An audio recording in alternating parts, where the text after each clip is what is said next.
Eu fiz uma conta lá em casa rápida. E eu não me lembro qual foi a última vez que eu saí dos evangelhos para pregar. E hoje eu decidi falar no livro de 2 Reis. Eu tenho falado muito sobre os evangelhos. Eu tenho falado muito sobre o Novo Testamento. Mas hoje eu queria falar dos 3 pilares de uma transformação espiritual. 3 pilares de uma reforma abundante no nosso coração. Eu queria tratar olhando para esse texto, tá bom? Capítulo 23.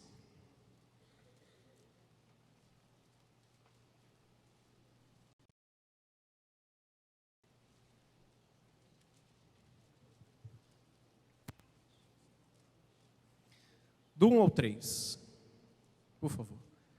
2 Reis 23. Eu não falei, não? Falei? 2º livro de Reis 23, do 1 ao 3. Os 3 pilares da transformação espiritual. O tripé,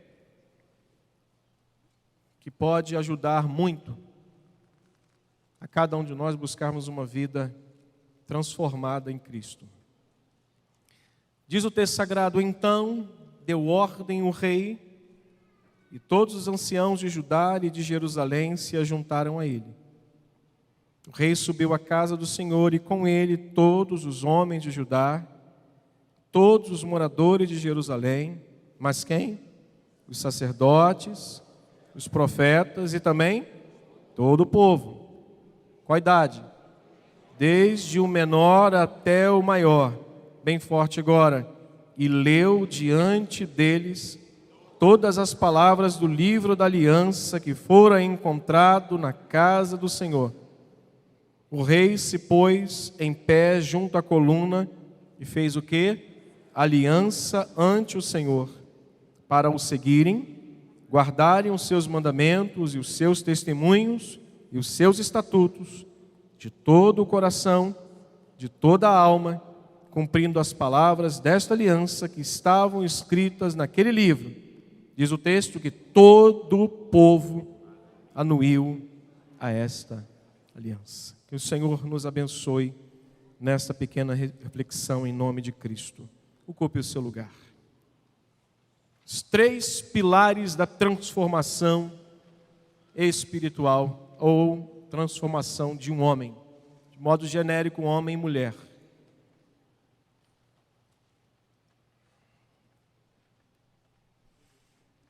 Meus irmãos, uma das coisas que sempre farão parte ou fará parte da vida do ser humano enquanto este ser humano estiver nesse tabernáculo. Vou repetir isso: enquanto, ou uma das coisas que sempre fará parte da vida de qualquer ser humano, enquanto ele estiver nesse tabernáculo, vivo, neste mundo, mesmo aqueles crentes, é a indesejável companhia do pecado. Enquanto estivermos aqui, nesse tabernáculo, quer pessoas desse mundo, que já estão sem Cristo, condenadas, mesmo os crentes, que ora Paulo disse em Romanos 8, que nenhuma condenação há para aqueles que estão em Cristo, mesmo para esse, nós estamos com a indesejável companhia do pecado nos assediando todos os dias. O escritor aos Hebreus, capítulo 12, vai dizer isso, que o pecado assedia dioturnamente um filho de Deus. Todos os dias nós somos assediados a cometer algum tipo de falha, transgressão. E constantemente nos deparamos, irmãos, com situações que podem nos levar a cometer alguma forma de transgressão. Todos os dias nós nos deparamos com situações que podem nos levar a cometer algum tipo de falha ou até mesmo nos apostatar de Deus. Virar as costas para Ele, abandoná-lo e dizer: não quero mais. O maior problema talvez, irmãos, ou o maior problema nessa situação, não estar em cometer tal pecado ou tais transgressões. O problema não está aí, sim, em querer por orgulho não admiti-los que cometemos. O grande problema é que o orgulho impede o homem e até o crente em não admitir que cometeu tais transgressões, apostatando ou cometendo alguma falha. É bom que se diga, irmãos, de que todos os pecados, ou de todos os pecados, o orgulho é aquele que precisamos estar constantemente lutando contra ele, orando incessantemente e vigiando. É bom que se lembre, é bom que se diga, é bom que se ressalte isso, de que este pecado chamado orgulho é o que constantemente nós precisamos estar mais atentos. Talvez você pergunte por quê? Eu te respondo com poucas palavras. Porque nenhum outro pecado, ouça isso, se acha tão enraizado em nossa natureza humana, unido a nós, como se fosse a nossa própria pele, e que causa tanta destruição no ser humano quanto o pecado do orgulho. Está ligado, está intrínseco em nossa natureza humana. Ele está unido a nós, como os membros estão ligados ao tronco, ao corpo. O orgulho é algo que jaz batendo a porta de muitos crentes, de muitas pessoas, e que dirá dos que não têm a Cristo por orgulho. E nenhum outro pecado, irmãos, é tão enganador e ilusório como o orgulho. Ele ataca, ele embosca, ataca o coração, ele embosca o coração de todas as classes de pessoas. Ele ataca, ele mina, ele afeta o coração de pessoas ricas, pobres, com muita instrução, com pouca instrução, de grandes talentos. Pessoas talentosas são atacadas pelo orgulho, pobres, ignorantes, sem cultura alguma, são atacados pelo orgulho. Dos estudiosos até os mais milionários, por que não dizer dos grandes reis. Todos são afetados por esse pecado que nós precisamos estar constantemente atentos, lutando, orando e vigiando contra ele. Porque ele é perigoso. O que nós estamos aqui, eu quero já adiantar, porque assim como o bispo hoje pela manhã, uma reflexão curta, objetiva, assim eu também quero compartilhar com os irmãos. O que nós estamos vendo aqui, está diante de nós, é um homem que foi o protagonista de uma das reformas mais importantes de Judá. Reforma essa que abrangeu não só a parte religiosa, não só veio para a parte política, mas também a parte moral. E interessante que o texto vai nos dizer, se você quiser conhecer um pouquinho mais da trajetória e do protagonismo deste rei, vá no capítulo 22, que você vai conhecer um pouquinho da história desse homem que protagonizou uma reforma não só moral, não só religiosa, mas política, e o texto vai dizer que jamais vista entre o povo de Deus e entre outras nações. As outras nações olhavam para aquela reforma grandiosa e diziam: uau, realmente, esse homem tem perfil de líder. Nem antes dele, irmãos, e nem depois dele, houve um rei que fizera o que esse homem chamado Josias havia feito naquele lugar. E ele o fez exatamente porque não deixou com que o orgulho lhe dominasse. Ele não permitiu que esse pecado, que é como uma segunda pele, que é enganador, que é ilusório, que atinge todos, a natureza humana, ele não deixou que isso dominasse a ele, para que ele não fizesse o que ele deveria fazer. E já aqui, eu tenho um grande ensinamento para a nossa vida pela atitude do rei Josias. A primeira lição que eu extraio daqui é que o orgulhoso nunca sai do anonimato. Se ele fosse um homem que, ao olhar para trás e ver os pecados cometidos pelos seus antepassados ou pelos seus pais, e dissesse: Tenho nada a ver com isso. E por orgulho, não quisesse absolutamente fazer nada, ele não seria mencionado como um homem que nem antes dele, nem depois dele, houve rei que fizeram uma reforma tão relevante como Josias fez. Por quê? Porque aquele homem entendeu que naquele momento ele precisava fazer alguma coisa. Diga comigo, eu preciso coisa. Aquele homem entendeu e ele saiu do anonimato. Então, o orgulhoso, o homem que deixa o orgulho lhe dominar, ele nunca sai do anonimato. Josias percebeu que aquilo que Manassés e Amon haviam feito de errado contra o Senhor poderia ser uma grande oportunidade para que ele próprio fizesse isso, mas agora de maneira correta. Aí o outro exemplo que nós pegamos, irmãos, para isso, uma outra lição que a gente pode extrair desse texto, é que nem sempre um mau exemplo deixado por uma pessoa, nem sempre um mau passo dado por alguém precisa ser um modelo para nós. Não pode. Aliás, não precisa. Eu não tenho a via de regra, eu não preciso seguir o modelo errado que alguém estabeleceu através da sua vida.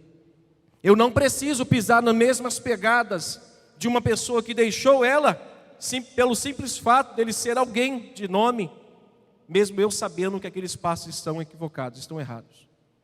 Eu sempre tenho a oportunidade de fazer algo semelhante ou algo totalmente diferente. Foi o que Josias escolheu. Diferente do seu pai e seu avô, Josias demonstrou ser um homem de um caráter ilibado e que aprendeu a fazer o que era reto diante de Deus através do mau exemplo dos seus antecessores. Nenhuma reforma espiritual, nenhuma, irmãos, nenhuma reforma, nenhuma transformação espiritual, nenhuma mudança que a gente deseje, nós iremos fazê-la sozinha.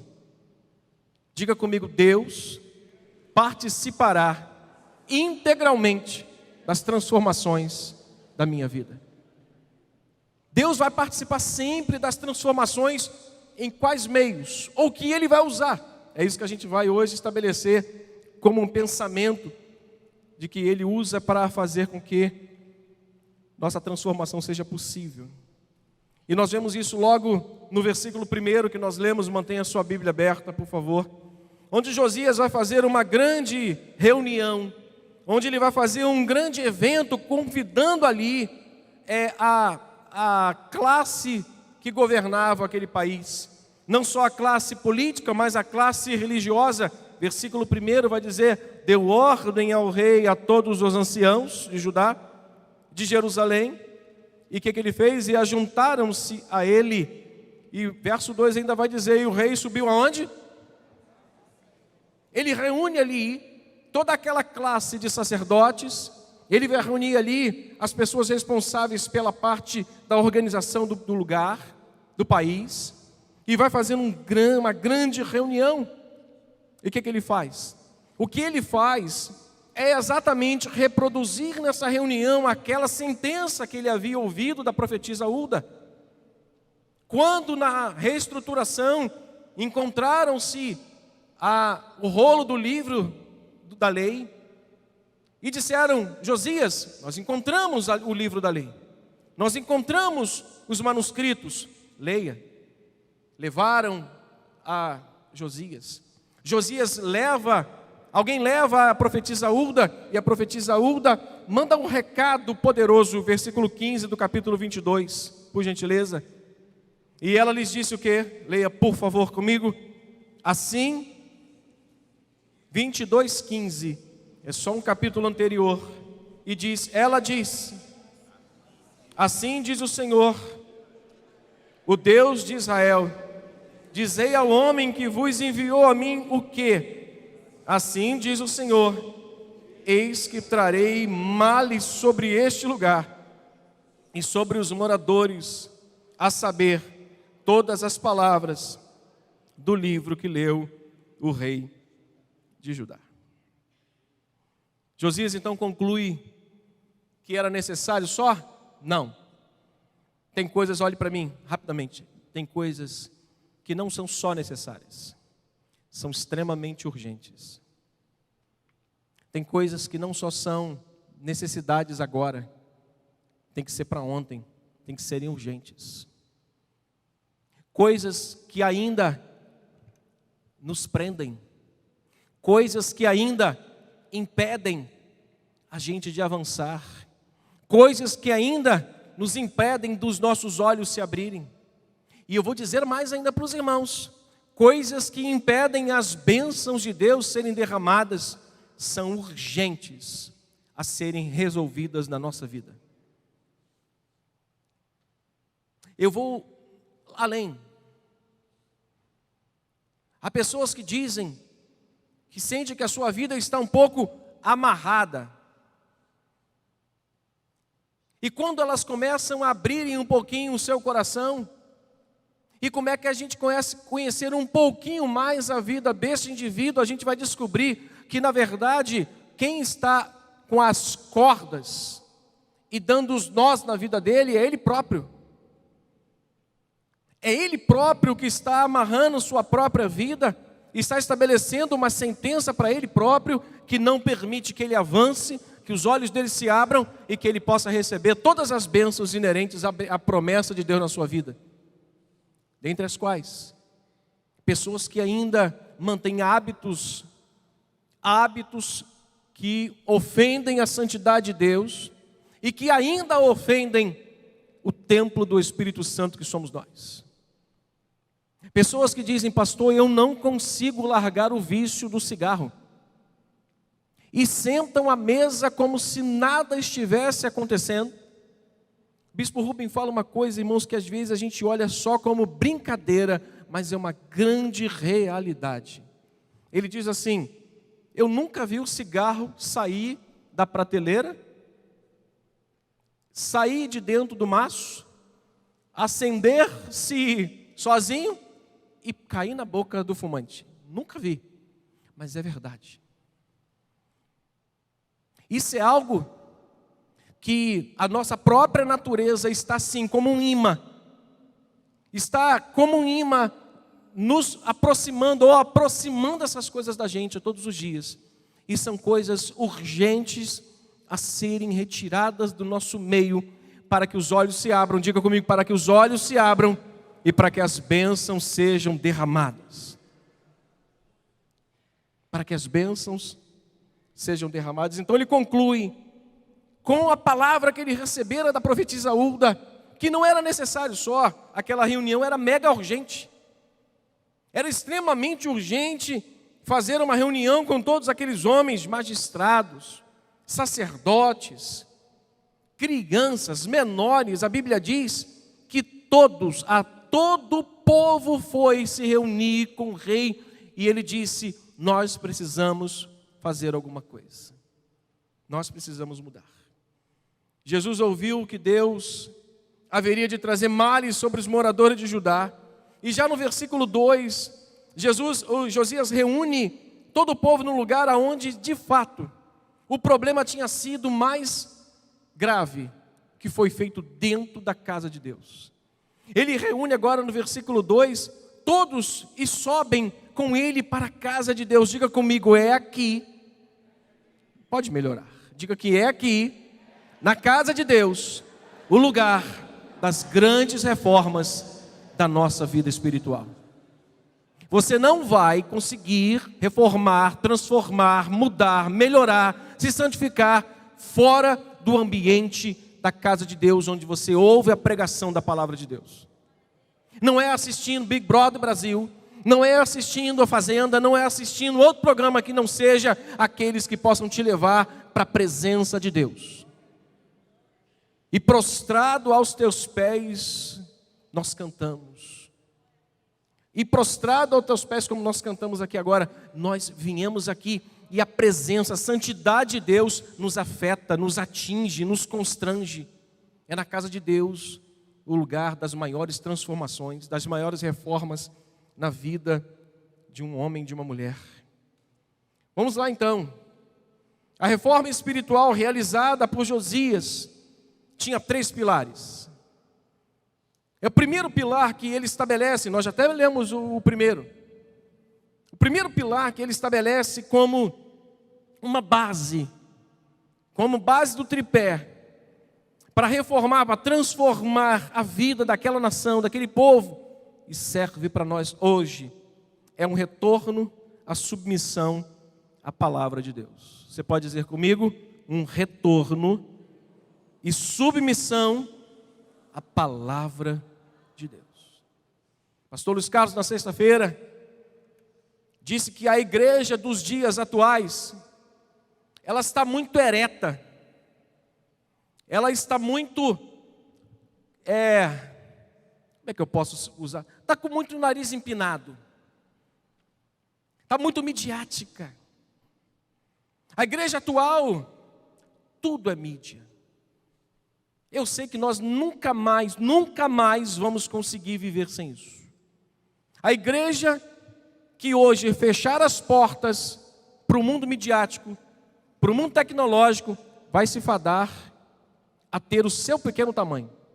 Porque este espaço, ele é muito importante, só que ele não pode ocupar o espaço mais importante, que é o espaço do crente, dentro da igreja, sentado num banco, dobrando seu joelho, levantando as suas mãos e tendo comunhão uns com os outros. A igreja está muito midiática. Assistiu o culto? Uma bênção. Estava onde? Em casa. Você está doente, cara? Você quebrou a perna?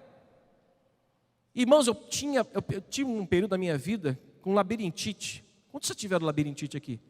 O trem do inferno. É um negócio horrível.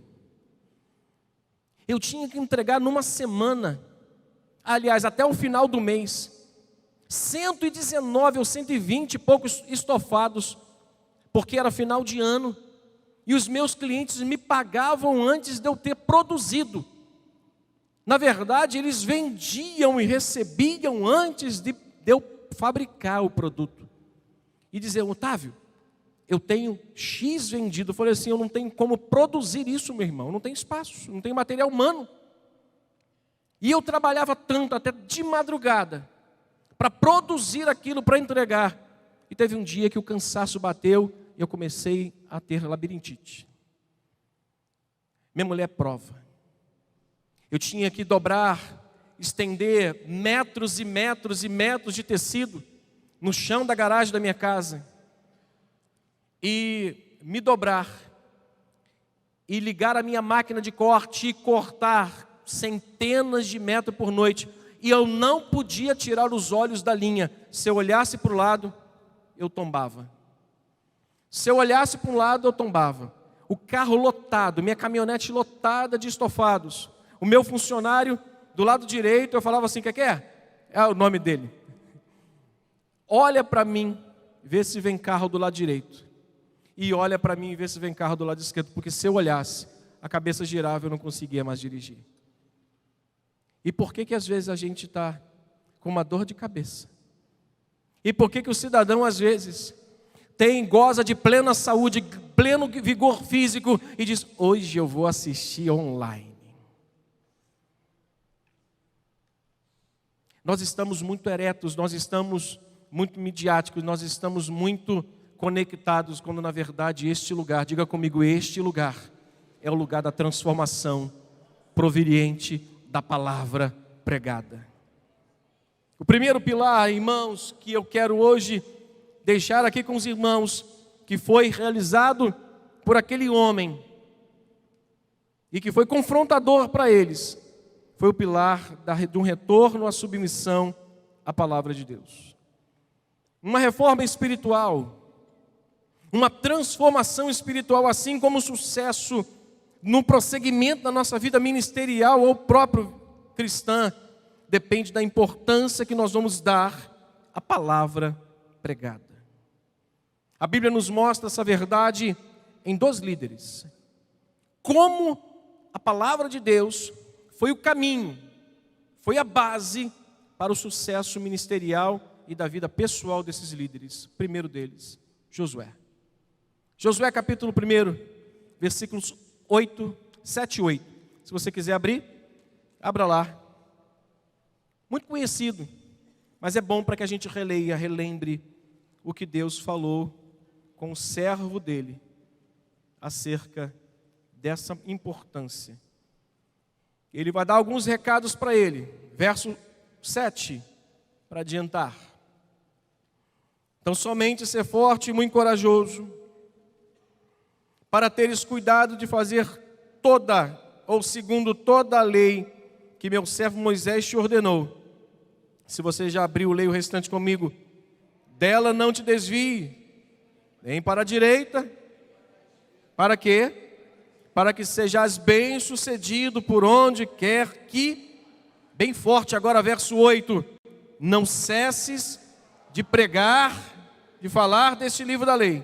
Antes, medita, submeta-se a ele dia e noite. Para quê? Para que tenhas cuidado de fazer segundo tudo quanto nele está. O que diz o texto? Então farás prosperar o teu caminho e serás bem-sucedido. Vou repetir para você. Uma reforma espiritual, a transformação espiritual, assim como o sucesso no prosseguimento da nossa vida ministerial e nossa vida cristã, dependem dessa importância que nós vamos dar à palavra de Deus. Poderia citar Eliseu. A ordem que Deus dera para Elias é o tema pregado pelo bispo nesse mês, que é a vida de Elias. É dizendo: sai daqui, volta ao teu trabalho, unge ao rei, unge a Eliseu como teu sucessor. A ordem dada a Deus para Elias foi cumprida. Ele encontra-se com Eliseu, lança a capa sobre Eliseu, e a Bíblia vai dizer que naquele mesmo instante, Eliseu entendeu o que tinha acontecido com ele. Ele tinha ideia clara de que o que estava acontecendo não era simplesmente um ato solto de Elias. Era algo que Deus havia decretado por meio da sua palavra. E ele se submete a isso. E a Bíblia mostra e revela para a gente como foi um ministério de sucesso a vida de Eliseu. O segundo pilar de uma reforma ou de uma transformação espiritual realizada por Josias nesse período, nesse tempo, é exatamente aquilo que ele falou no versículo 2. Ou melhor, no versículo 3. Que é a renovação de uma aliança quebrada.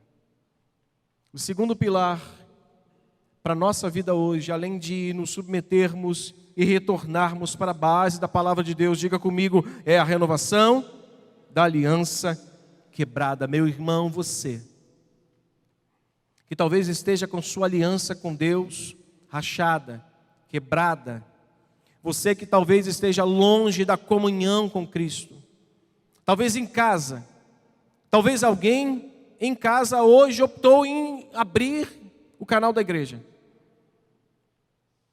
e ouviu essa palavra. Você que talvez esteja com a sua aliança precisando ser restabelecida, essa é a noite, essa é a oportunidade. E foi exatamente isso que ele fez. Versículo 3, o que o rei faz? Leia comigo. O rei se pôs em pé, junto à coluna, e fez o quê? Uma aliança para o seguirem, guardando os mandamentos, testemunhos, estatutos, de coração e de alma. A responsabilidade, irmãos, do sucesso, assim também como do fracasso, olhando para o reinado da glória e da vergonha dele, estava sobre os ombros daquele homem. E diz a palavra que ele se pôs junto à coluna e ali ele fez uma aliança perante Deus. O que Josias fez é o que eu e você, o que todos nós, que todo homem, eu repito isso, todo homem, toda mulher, todo pai, toda mãe, mesmo no seu dia, minha irmã, precisamos e devemos fazer. É não se prostrar diante de qualquer situação, é não se prostrar diante de qualquer imagem que nós estejamos vendo na nossa vida ou na vida de quem nós amamos, de completa destruição. É o que nós devemos fazer, o que Josias fez. Nos colocar de pé junto à coluna, e essa coluna é Jesus. Nós precisamos nos achegar a Cristo. Nós precisamos nos aproximar a Cristo e renovar a nossa aliança com Ele. Talvez seja hoje a oportunidade que Deus está nos dando de renovar a nossa aliança com Cristo. E por fim, qual foi o terceiro pilar estabelecido por Josias para ter essa nação? Só um detalhe histórico para os irmãos que o texto vai mostrar. Todo o esforço de Josias em estabelecer esses pilares, o caminho para a restauração desse povo, não mudaria a sentença de Deus sobre o povo, sim sobre ele. A Bíblia vai dizer que Deus não iria poupar aquela geração. Aqueles a quem estavam sendo submetidos à importância da palavra, à renovação da aliança, eles não seriam poupados, mas sim o próprio Josias. Olha que interessante. A reforma, a transformação, partiu de um homem desprovido de orgulho e que viu a desgraça deixada por Amon e Manassés, que ouviu a palavra da profetisa Hulda e que talvez tenha ouvido também: olha, você eu pouparei, você deitará com os teus pais e você descansará, porém eles vão para juízo. Porém, este mesmo homem que ouviu tudo isso, ele ainda assim continuou fazendo o seu trabalho como um homem de Deus. O que isso me ensina? E que não importa quais serão os resultados, o que eu preciso é fazer alguma coisa.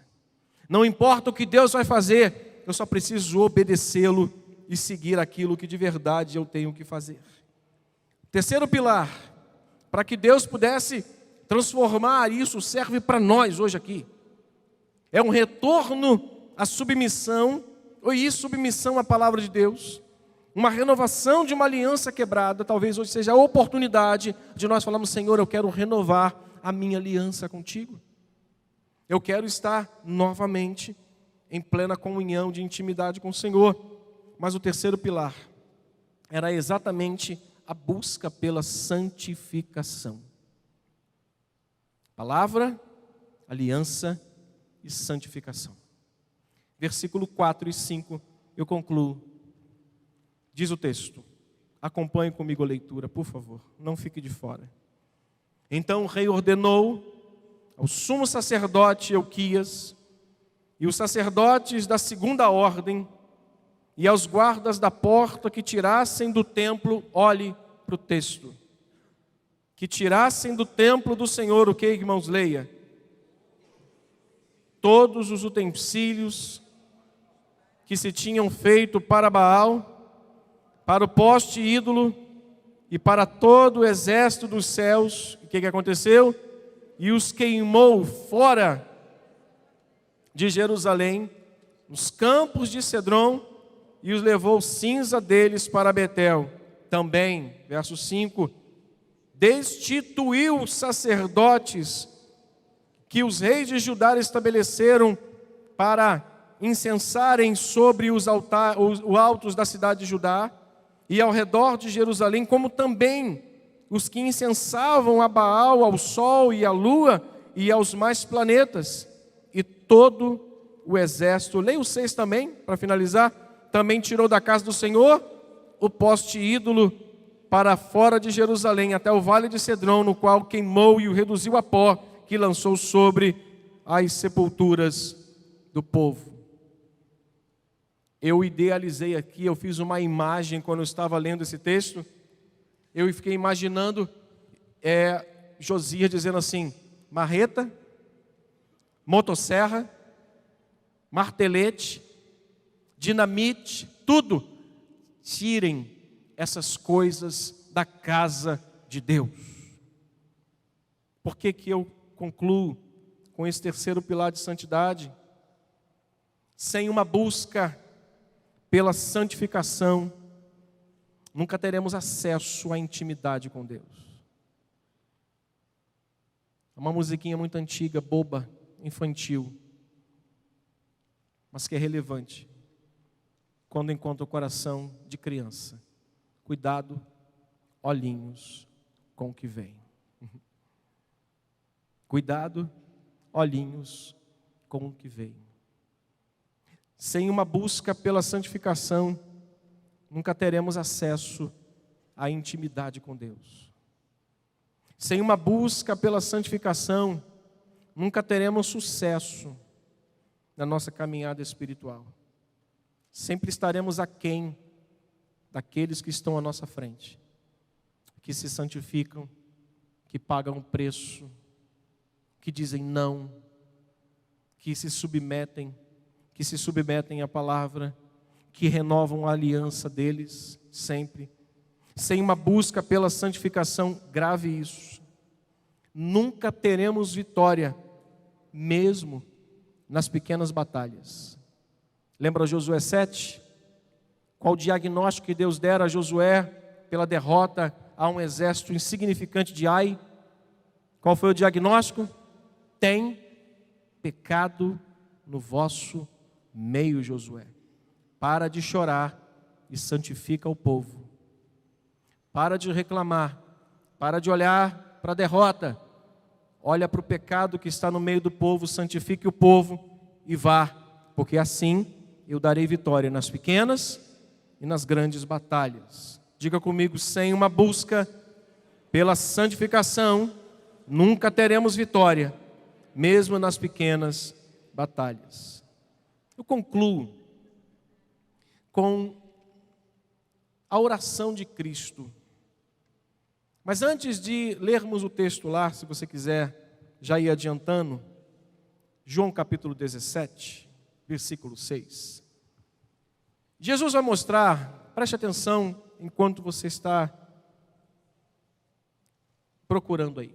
Eu também vou para lá, só para a gente finalizar. Quero chamar os músicos aqui, só para a gente finalizar com uma canção. João 17, 6.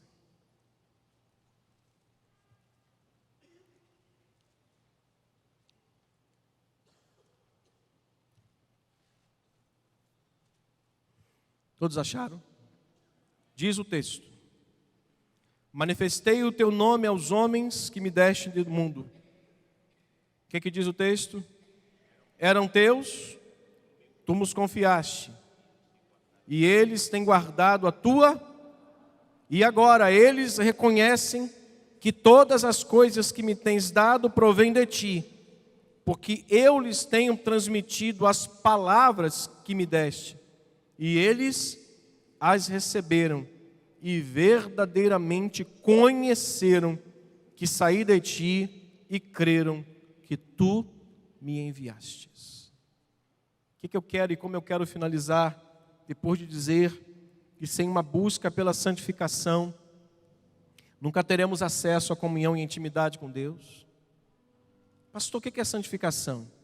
O que é uma busca pela santidade? É andar privado de viver nesse mundo? Não. A própria oração de Jesus vai dizer, na sua oração pedindo a Deus que não os tirasse do mundo, mas que no mundo livrasse-os do mal. Não é? Não adianta você mudar de planeta. O que tem que mudar é o coração. Não é mudar de estado. Não é mudar de empresa. Não é mudar de país. É mudar de coração e de mentalidade. Sem uma busca pela santificação, intimidade longe. Sem uma busca pela santificação, sucesso na caminhada espiritual, nenhum. Sem uma busca pela santificação, nunca teremos vitória, mesmo naquelas lutas pequenas, insignificantes. Em João 17, 6, Jesus vai mostrar que o pilar principal que formou os seus discípulos fora o que também os ia fazer realizar grandes coisas. Qual foi o pilar? A Bíblia diz que eles, tendo recebido a palavra, eles guardaram.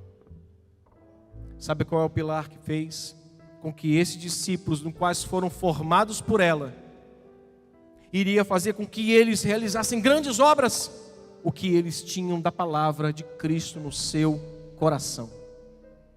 O que vai fazer você lograr bom êxito em tudo que você realizar, quer na sua vida espiritual, quer no seu trabalho, quer na sua escola, é o quanto você tem da palavra de Deus armazenada, presa ao seu coração. E ao receberem a palavra, eles se santificaram. Ao receberem a palavra, eles viviam em constante oração. Ao receberem a palavra, eles pregavam ousadamente o Evangelho. E ao receberem a palavra, eles recebiam autoridade de fazer prodígios e sinais. Quando a gente tem esse pilar na nossa vida, que é a palavra de Deus, e nós aguardamos, recebemos e guardamos. Irmãos, nós, pelo próprio Espírito que habita em nós, nós somos levados a querer orar. Nós somos conduzidos a estar querendo estar perto de Deus. Eu não tenho que simplesmente receber um convite de alguém para vir à igreja. O meu coração e a minha carne clamam por estar aqui. Quando esta palavra produz na minha vida aquilo que de fato produziu em Josué, produziu em Eliseu, produziu em Josias, e ela me leva a renovar sempre a minha aliança, porque eu sou um pecador e que estou sempre precisando rever os meus caminhos. E quantos fazem a mesma coisa, digam amém. Pecadores, tem que rever os seus caminhos também de vez em quando ou não? Ou você é perfeitão? Ou você é perfeitona? Quando eu me submeto à palavra, quando eu aguardo, quando eu estou aqui com ela, minha alma já busca santificação. Eu já consigo compreender que aquilo ali ofende a Deus, que aquilo ali é uma ofensa contra o Espírito Santo, que aquela baboseira que a gente recebe nos grupos de WhatsApp, aquilo ali só ofende a presença de Deus, e você faz assim, ó, clica bem forte e aperta na latinha, joga fora. Quando receberam, se santificaram, viveram em constante oração, pregaram ousadamente e começaram a ver através da vida deles sinais e prodígios. Que nós, como igreja nos dias atuais, possamos abraçar essa palavra no nosso coração e através da nossa própria vida, Cristo possa, através das nossas mãos, da nossa mente, do nosso coração, ver no meio da igreja prodígios e sinais. Vou assustar a gente aqui hoje. Há pessoas que entram na igreja cheia de demônios. Sabe como é que elas saem? Com eles agarrados nas suas pernas. Sabe por quê? Porque a igreja precisa de autoridade, do poder do Espírito Santo para dizer: Satanás, esta vida não te pertence. Satanás, essa vida, e nós precisamos dia após dia nos submetermos a Cristo. E quando uma pessoa pisar ali e ela estiver cheia de demônios, quando botar os pés ali, pelos santos pés que pisam essa casa, não fique ali, mas caia por terra em nome de Jesus. Pessoas que entram com seus pecados de estimação, com seus vícios, e que dizem: eu sou muito fraco, mas para cometer é forte. Quando entrarem aqui, sintam-se constrangidos pelo Espírito Santo e diga: hoje chega. Quando aquele cigarro no quebra-sol do meu carro caiu no colo do presbítero, eu morri de vergonha. Eu disse: nunca mais eu boto um charuto do diabo na minha boca. E nunca mais eu coloquei um cigarro na minha boca. E fui liberto, constrangido pela graça de Deus. Que Deus nessa noite restaure a nossa vida com Ele. Vamos mudar de posição.